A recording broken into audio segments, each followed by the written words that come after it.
We are officially live for another episode of College Talk Tuesday.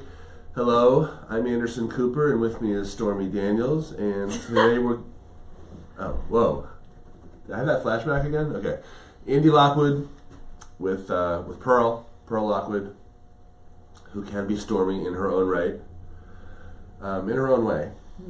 And today we're going to be talking like we do every week on College Talk Tuesday about college stuff. And today is the 27th of March, which means it's one day away from Ivy League acceptance date, the season on the 28th. It also means that in the timeline, a lot of our clients are hearing back from colleges with good news, some with bad news, both in terms of getting into colleges as well as getting money, scholarships, and financial aid. So we thought we would come on and talk a little bit about that and try to help make sense of it all, even if that's easier said than done. So thanks for joining us. And Pearl, Stormy. So what exactly was in that contract? the unsigned the Stormy, with David Dennison or whatever his fake name was. Yeah. I feel like if you're a journalist and you pride yourself on that hard hitting journalism and you're like doing National Enquirer work, I don't care if there's supposedly some kind of political message behind it or not. I just can't believe that someone like him would, well, I believe it, I guess, but I have a hard time wondering how he reconciles that, personally. Yes. Without making any comment on the underlying matter. Whatever. I see both sides. Right. Yeah. I would probably feel less psyched as a journalist about doing that kind of reporting, perhaps. Well, okay, so do you want to talk about college stuff? Or? All right, sure. Yeah, so where did Stormy go to college? Where do you think she learned? School of Hard Knocks. Yeah. So if you're just joining us and you want to talk about college stuff, this is the place to do that. Yes. So let me just adjust Stormy. our...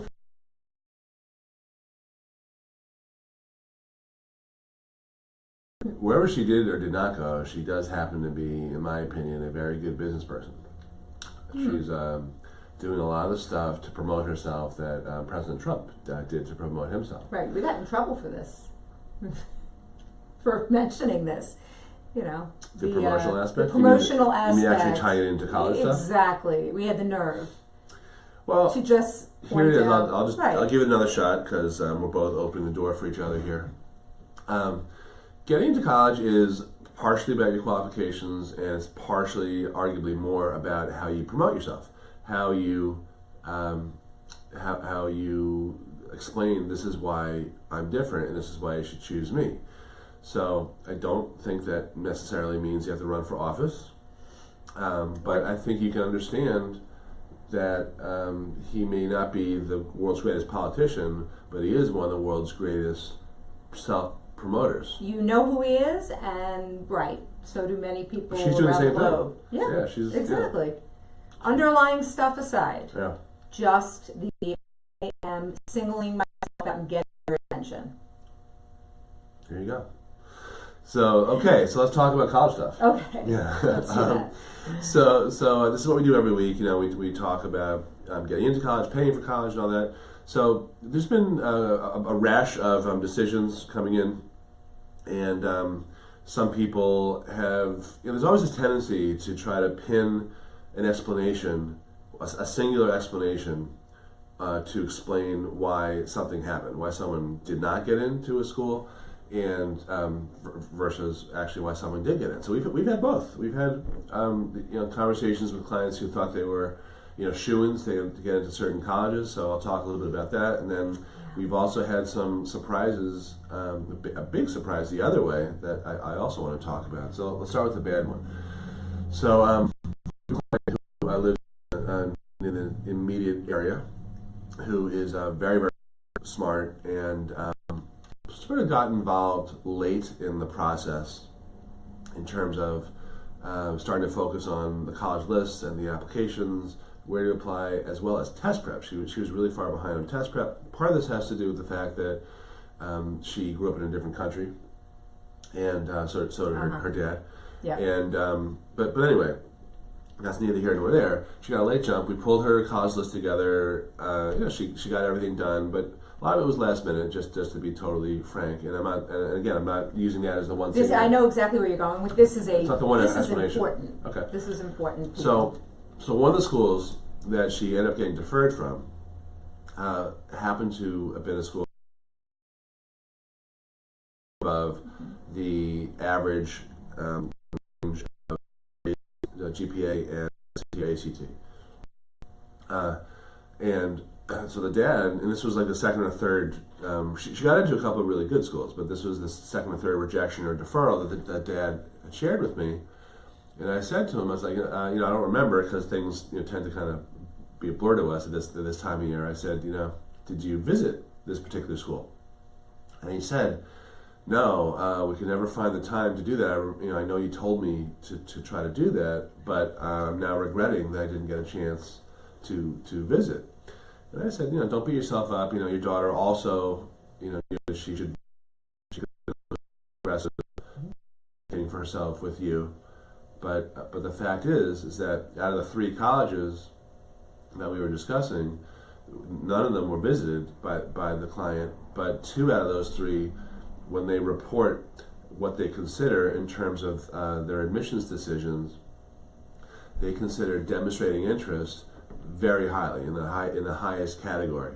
So there's a website called collegedata.com, which I recommended a lot of people recently, and I'll do it again. College Data, collegedata.com, and you can look up any particular college, and then you click on admissions, and it'll say, here are the factors that are considered by every college, and then there's a grid. Is it highly considered, somewhat considered, something else, and then not considered at all? So there's 4 different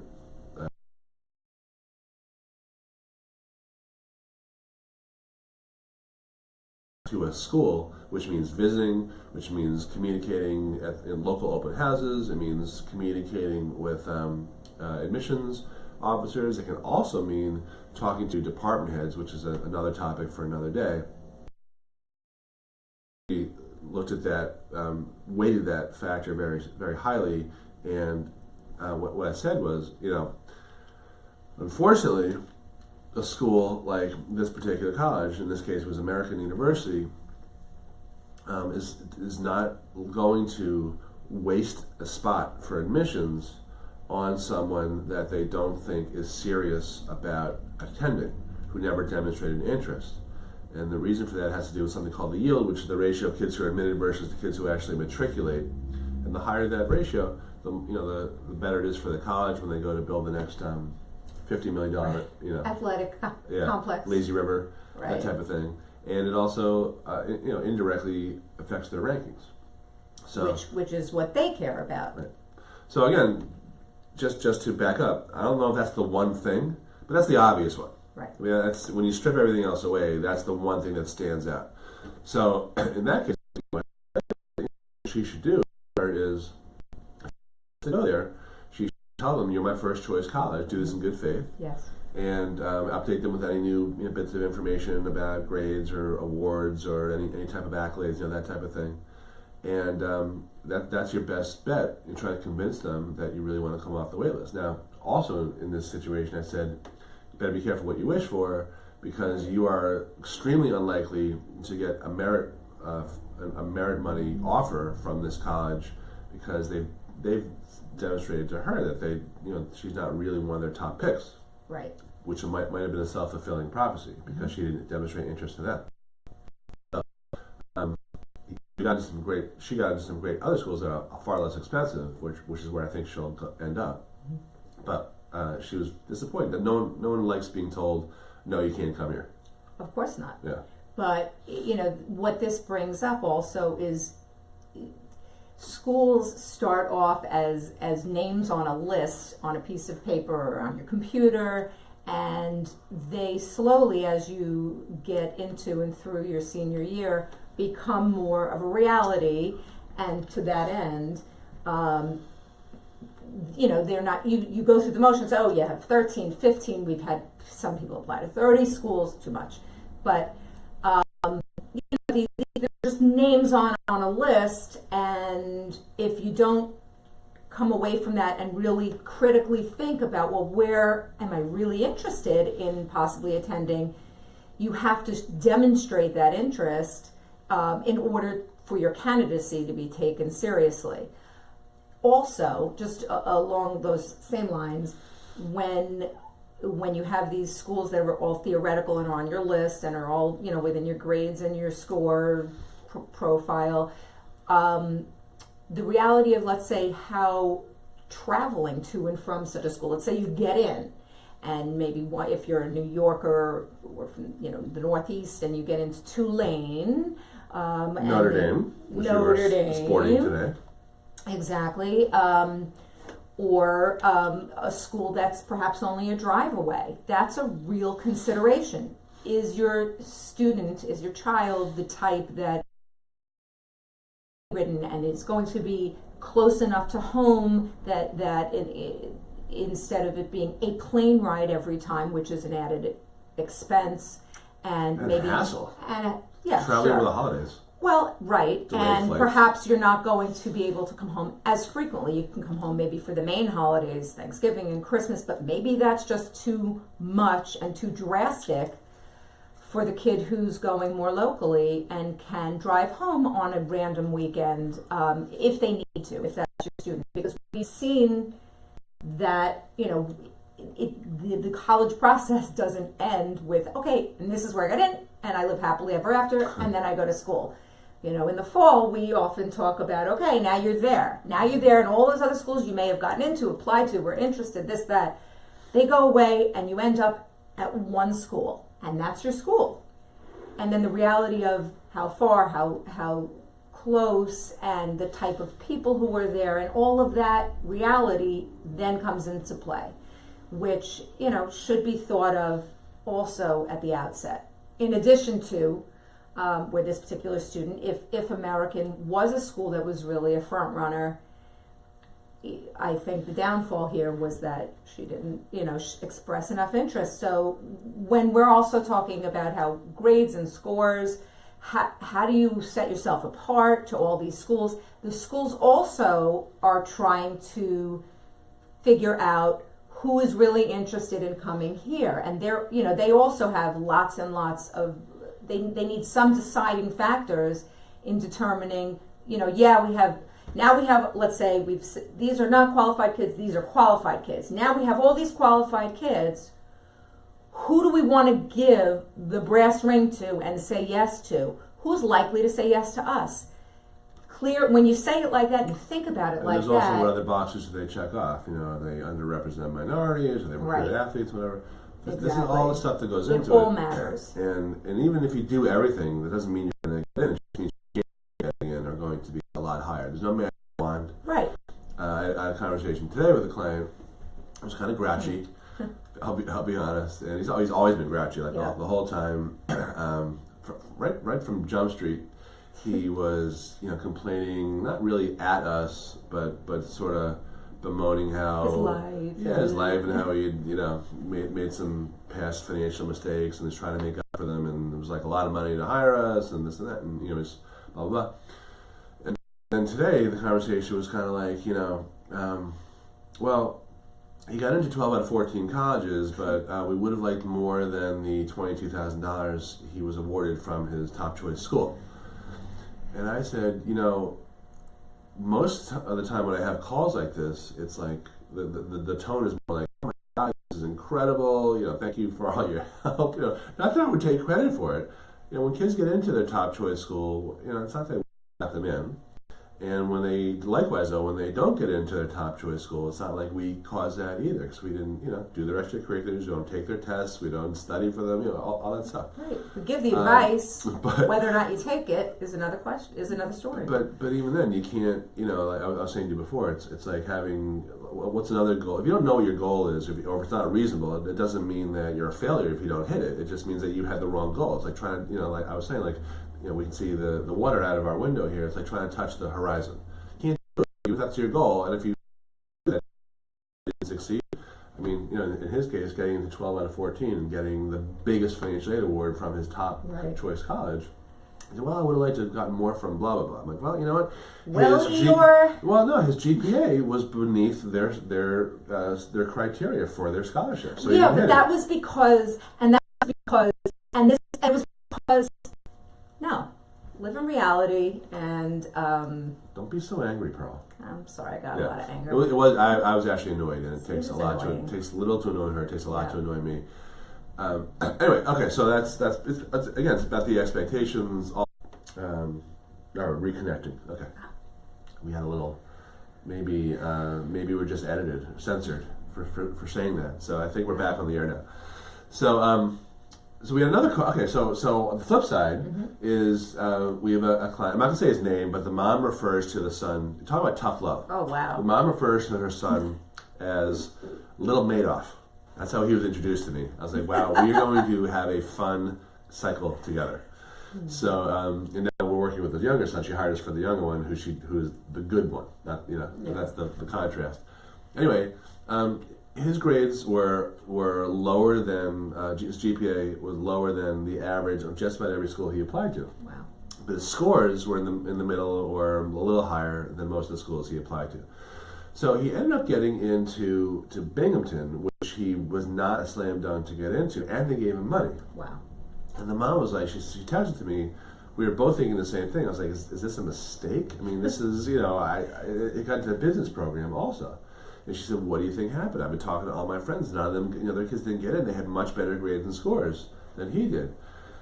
And again, the tendency is always to try to come up with like the one thing that caused that, which is, it's like a human tendency. It doesn't, we're always looking to find some sort of pattern or some explanation. And I said, the only thing that makes sense to me at all is it's not that because she lives in a different state. It's not that you live out of state because he got in ahead of kids with better grades and scores. I think, and to his credit, I was there with him doing this. He worked his butt off on his college essay, which was a very business-focused essay. It was about the story had to do with a lesson that he learned from working in a shoe store. I don't want to give away too many other details, even though the mom was like, "Oh, you got to put this in your new book." But my point is that he did work his butt off, and he did tailor his essay so that it would resonate with the programs that he was applying to. He still didn't get in everywhere. In fact, he got rejected by more schools than he was admitted to. But at the end of the day, he's got four, I would say, really solid choices.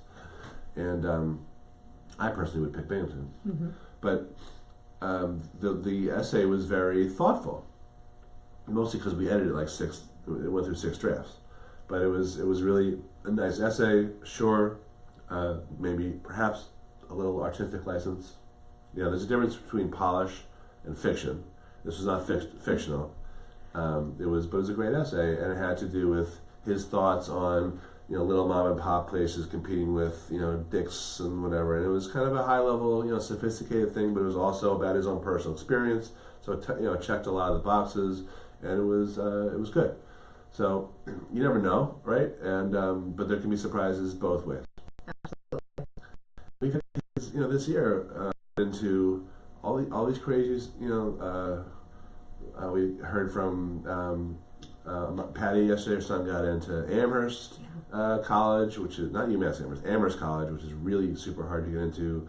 The Ivy's coming out tomorrow. I'm expecting to hear some mixed news. Good, but we've had kids get into Stanford and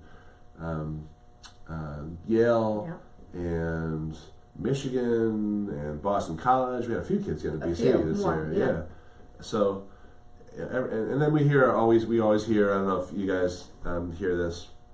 I haven't checked comments. By the way, if you're just joining us, please pop in and say in comments. But it was a really hard year for such and such high school because it seems like it's really hard this year. So the answer is yes and yes, because it's hard every year. There are more applications going in every year for college. There are, I believe, not necessarily more applicants, but there's more applications thanks to the common application going in. So but I think at the end of the day, people end up going where they're going to be successful, and I think the dirty little secret is that there's a lot more similarities than differences among the colleges. That takes a little pressure off. That's why I'm saying that. So, all right, so let's see who just joined us. Pearl Chisner Lockwood just joined us. So did I. Barbara from Maine, like Hi, Tom's Barb. of Maine. We're going to call it Barb of Maine. And Anne, good. Jean Desposito, hello. Actually, there's a few more schools that I need to hear about. Here's a prediction. Oh, we got interrupted again here. ooh, It's the internet. So we're fading in and out on the internet. Not sure why. I'm going to make a prediction about next year's applications at Loyola Chicago. The Ramblers, who made it to the Final Four as a number 11 seed, those will be way up next year compared to this year. Do you remember what that's called? There's a term for that. If you get this, I'll be impressed that you actually listened to me. okay. It is Not to pressure you. called social. No. I'm wrong? No. Oh no. Yeah. So it's actually when an athletic team. I mean, it might be called something else, but what I'm talking about is when an athletic team does really well, like Villanova, they're in the Final Four again. They had a huge spike in applications the following year. That is called the Flutie effect. Oh, the Flutie effect, Doug Flutie. Okay, so you actually know who that is. Yeah. Yeah. She's more of a drama person than a sports person. So yeah, in 1983 or whatever, when BC beat University of Miami and the Miracle in Miami, and he threw this Hail Mary that Gerard Phelan caught in the end zone, they won. That I didn't know. And then BC went on the map, in the 80s because of Doug Flutie. And since then, it's almost like Harvard. It's almost as hard as Harvard to get into. So that's what's going to happen next year for the Loyola of Chicago. That's what I expect. The Ramblers, Sister Jean, or whatever her name is, The Mary. 98-year-old? Yeah.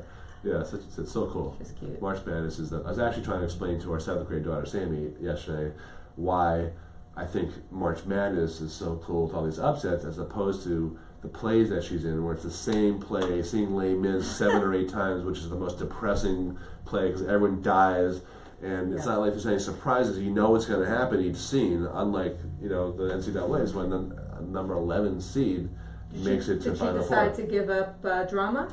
She actually was like, "Yeah, that is cool." And she actually understood it, or she was just Humoring you? telling me to shut She's up. not like that. She's really not like that. She's not humor. Yeah. So NCAA bump from Gene. Yeah, close. Yeah. Essentially. All right. So Charlie's in at 8 schools so far. Okay, good. Yeah. All right. So what about financial aid stuff? Like what are you seeing so far? Well, at this point, forms are already filed and submitted. What if you haven't submitted forms yet? I'm still getting a few trickled down responses. If you haven't inquiries. submitted forms, then the window is still available for you to do so. Any student who, irrespective of their parents' finances, is entitled to, just by virtue of filing the FAFSA, is entitled to in their freshman year $5,500 loan in their first year, a $6,500 loan in their second year, and then $7,500 in the third and fourth year of college. That is the interest, depending on whether it's subsidized or unsubsidized, which is also parent finances determined by the parent finances, is available to you. So in order to avail yourself of that, you just have to have a pulse and be applying to college and be a U.S. citizen, and that time frame is much longer than the time sensitivity of a lot of the priority financial aid deadlines that one needs to meet in order to be in the strongest running for need-based aid. If you are just seeking that loan that's provided, and again, what I started to say was that there's no interest or payments due on that student loan until 6 months after one graduates. Interest accrues, and it's due 6 months after you graduate. But if I was actually talking to somebody yesterday who said, last year my kid goes to Buffalo and we didn't really get anything, but if I want to get that $5,500, I said, well, it's actually $6,500 for next year because the kid's going to be a sophomore. but I didn't do the FAFSA. Am I out of luck because I know last year I submitted in the fall? And I said, no, not at all. Not only can you do it now, but you could file the FAFSA in September while your kid is beginning the second year. The timeline, okay, so we usually talk about this in the reverse. If you were to go on the FAFSA site, you would see that the deadline for a particular year is June 30th of like next year, June 30th of 2019, to file your FAFSA for the school year that is 2018-19. We do not recommend that you do that if you are seeking, aid from the school, institutional aid, or if you fail to meet their priority financial aid deadlines, you're not going to be considered for that. But if you are not looking to do that, and you're at this late point where you're still looking to get the government loan, the federal loan for your student, or if you're a parent who is looking to seek a plus loan to make up the difference between the student loan and the rest of the cost of attendance, then at that point, at some point before next June, you would need to file a FAFSA. But yes, those forms, if you haven't done them yet, you should still file them. All right, a couple of questions. Actually, I had a question last night in the presentation that I did. I want to ask you about also. I texted you, you blew me off. But Jean wants to know: can you use the federal loans for a Canadian university? Some. Okay. Some Canadian schools, some schools like in England. or something. Right, exactly. Yeah. England too. There are a handful. Nice. Yeah. All right. So here's a question I had last night from. It was actually a post-workshop question. So I was in the Harbor Fields library last night, Green Lawn, and I tried to strong arm Pearl into meeting me there, but she was like doing something for our kids or something annoying like that. Ridiculous. But we ended up going to Old Fields, where I met up with our good friends and clients, Shari and Ralph, who I don't think are watching, but if they are, hi. And I sat on a great cheeseburger you right did, here. but we'll go back. I mean, it's not that far. Good. So it's kind of far to go for a cheeseburger, but it's not too far to see them. Well, it depends how good it is. Yeah. So they had a question about a friend of theirs who also attended the workshop on the Excelsior Scholarship. Mm-hmm. So the New York State Excelsior Scholarship, number one, applications are still not out yet, right? Actually, they are? I actually submitted my first Excelsior okay. Scholarship yesterday. So what is Here's the deal. No, wait. Let me ask my question before you grandstand like usual. What? So the income amount this year is 115. 110. 110. Okay. Mm-hmm. Does that income amount include untaxed income? So let's say you make $110,000, but you also get $10,000 child support. Right. In addition to that, are you no longer eligible?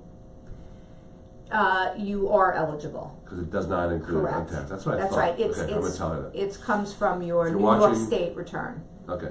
The dollar amount on line 37 of your New York State return Interesting. is what it comes from. Okay. Now go into, because there's some people watching who have questions about that. So the application just came out. It just in came March. out.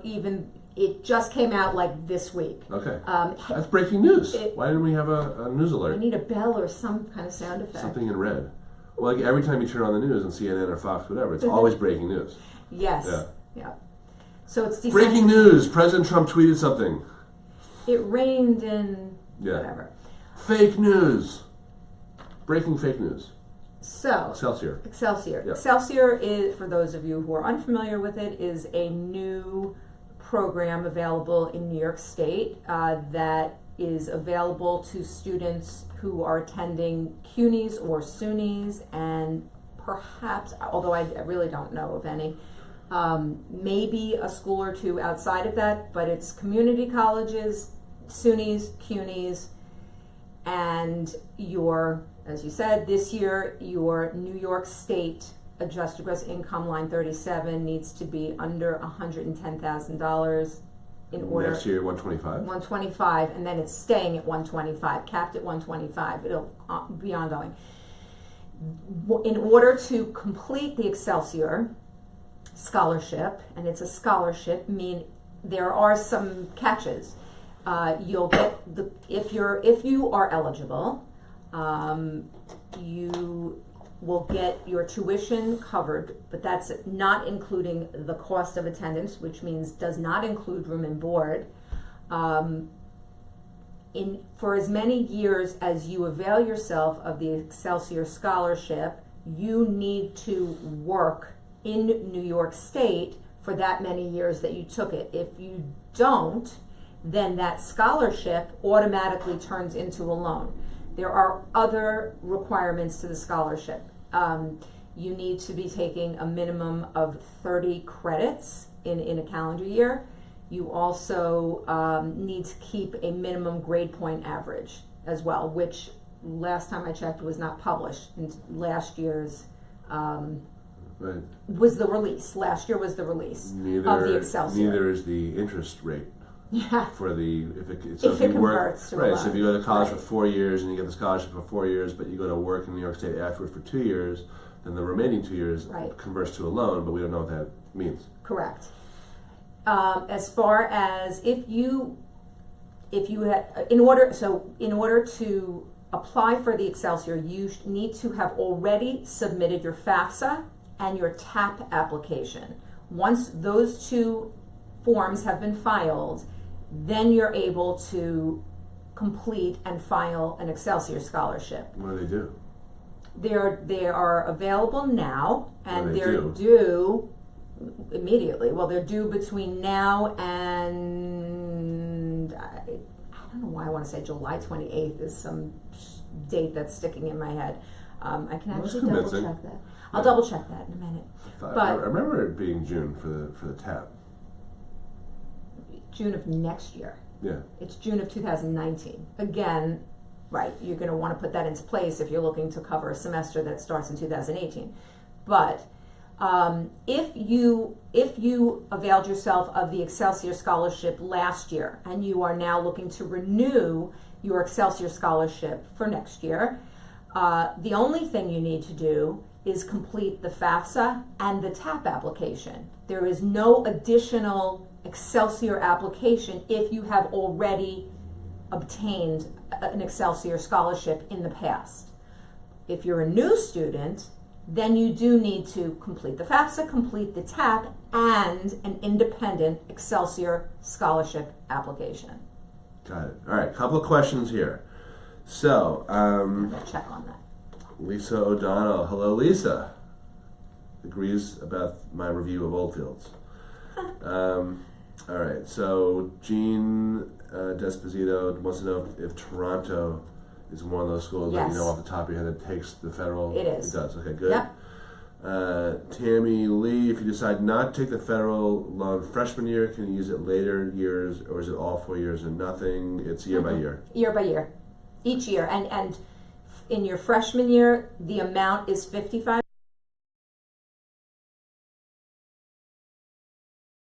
That amount is $7,500.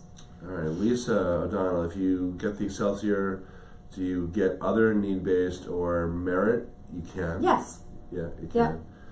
But they're not going to Double down. They're not going to double, right? They're not going to double dip. It's not going to be whatever you get from Excelsior and then TAP. If you are eligible for Excelsior, that will cover, and then they'll kind of abate the rest of what you would have otherwise gotten from TAP. So Lisa just wants some clarification. So if it's year by year in terms of if it's 1 year in college, you have to work for 1 year in after college in the state of New York. Mm-hmm. So it's a year by year thing. So if you go to college for 4 years, but you take a job in New York, but you only end up working for 2 years, then you take a job out of state, the balance, the other 2 years converts to a loan, not all 4 years. And then Rory Eisenberg, she new client Rory, she says, Okay, wait. she's asking about STEM also, and we're not talking about STEM. We're talking about the Excelsior. Correct. Do you have breaking news? I just had a clarification on the date. I told you July 28th. It's July 23rd. So, it's That was so pretty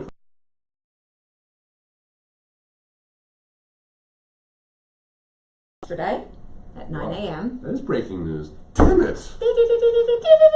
Okay, breaking news, Excelsior Don't do Scholarship that. is now available.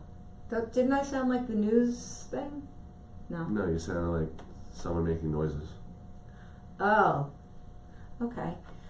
Anywho, the Excelsior Scholarship application can now be applied for, and that closes on Monday, July 23rd at midnight, or actually 11:59, 2018. 18. So it is a somewhat narrow window as compared to TAP and FAFSA, but it's available now. So if you have a student who is going to a CUNY or a SUNY next year, and your New York State adjusted gross income is under $110,000, then you should apply. And so if you're receiving, like in the example I had asked you before, untaxed income from an ex-spouse, Right.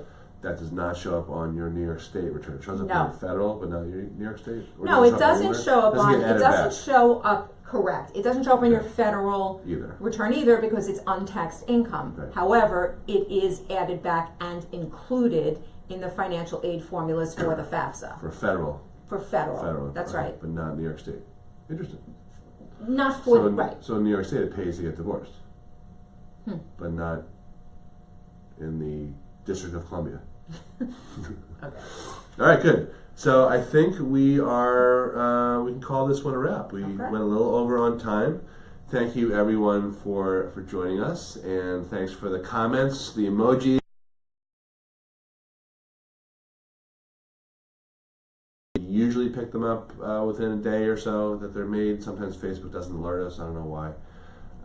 But yeah, and if you have any questions you don't want publicly to ask, then just private PM us, private message us, and we'll get back to you. Okay? Yeah. And my parting comment is, because I know a lot of news is coming in nowadays, if you don't hear the news you had been hoping to hear, all is not lost. There are many, many paths and trajectories to greatness. So The long road. The long road to the Final Four. It's a long road to the Final 40. Which is a little morbid. I don't mean that way. To the next 40. the next Yeah. 40. Yeah. All right. So if your bracket's busted, don't despair. Yes. Yeah. There's always another day. All right. I'm done. Okay, I'm All right. done. All right. Yeah. Bye. Thanks. Bye.